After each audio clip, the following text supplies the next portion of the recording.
Hello, welcome to my channel study by innovative Aspire.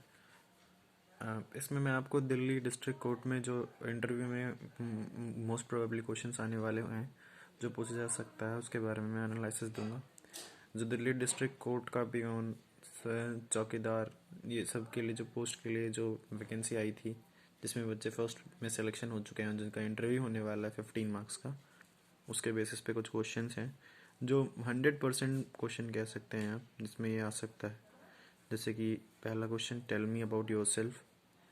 ये हमेशा ही मतलब लगभग पूछ जाता है इंटरव्यू में, जो प्रायोरिटी है सबसे पूछ जाता है।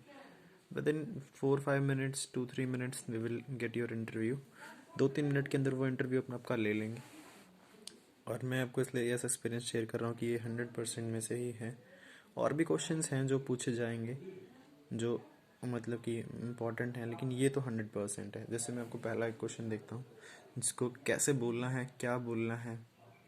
आप जैसे जाएंगे, जैसे उसमें आप जाएंगे तो उसमें आपका मतलब कि क्या सेल्फ रवैया होगा। जाएंगे तो पहली बात आप पोलाइटली एंट्री करेंगे। एंटर करने के बाद आप विश करेंगे कि गुड मॉर्निंग, गुड आफ्टरनून। जिस भी शिफ्ट में आपका एग्जामिनेशन है, आप सबको गुड मॉर्निंग करेंगे। अगर कोई एक टीचर सामने बैठा है तो आप उनको गुड मॉर्निंग करेंगे। मान लीजिए बहुत अलग अलग 3-4 टीचर्स बैठे हुए हैं, वैसे तो मोस्ट प्रोबेबली 3-4 टीचर्स बैठे हुए होंगे ही, तो आप उन सब टीचर्स को अलग अलग विश करेंगे। और विश करने के बाद आप जब तक आपको बैठने के लिए ना कहा जाए तब तक आप नहीं बैठेंगे।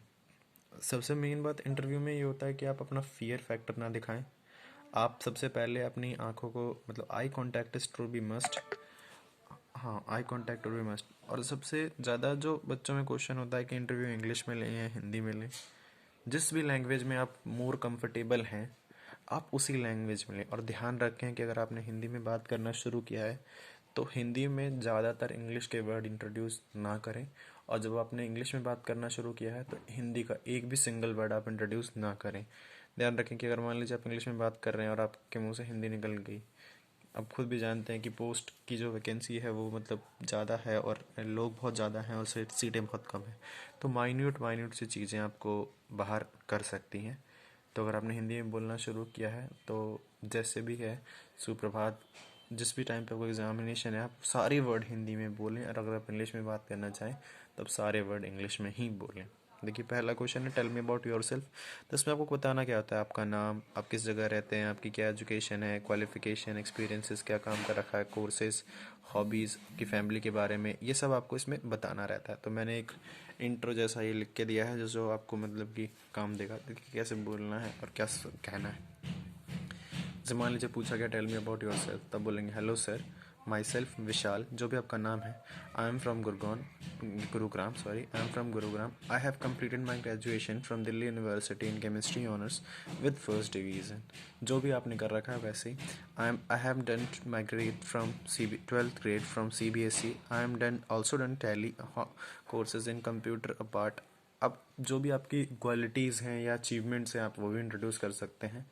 अब मैं जैसे आई have done also science olympiad participation certificate do I have, तो मैं वो भी बोल सकता था, लेकिन मैंने सोचा कि ज़्यादा लंबा चौड़ा लिखें तो सही नहीं होगा। Apart from this I have work 4-5 years teaching aspects with full dedication and lot of hard work. I sustain my trust from my students. I do read books in spare times to my family include. अब इसके बाद आप अपने family members के बारे में बता सकते हैं कि फादर हैं जो किसी फील्ड में काम करते हैं या फिर जिस फील्ड में भी हैं, टीचिंग, बिजनेस और government sector, private sector, any sector they are having, आप वो भी डिस्कस कर सकते हैं। My mom is a home maker या house maker, that could be said to you. ये मतलब मोस्ट प्रोबेबली क्वेश्चन है जो पूछा ही जाएगा आपसे। तो जाएं, बिल्कुल आराम से इंटरव्यू दें। और पूछा आपसे ये भी जा सकता है कि बताइए कि what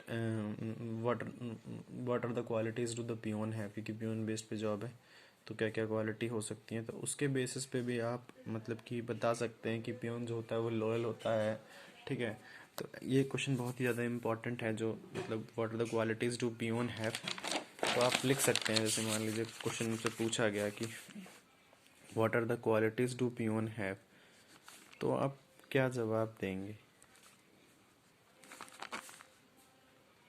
what are the qualities do good peon है, क्योंकि पियोन बेस्ड पे ही जॉब है, तो आप इसको क्या देंगे कि द क्वालिटीज, मतलब the qualities which need to good peon is have to punctual and loyal, मतलब उसको रेगुलर वर्क करने के लिए टाइम टू टाइम आ सके और वो लॉयल रह सके, and loyal.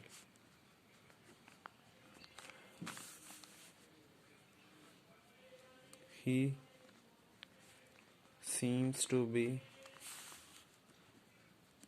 eagerful to do any sort of work in that particular area, in that particular area।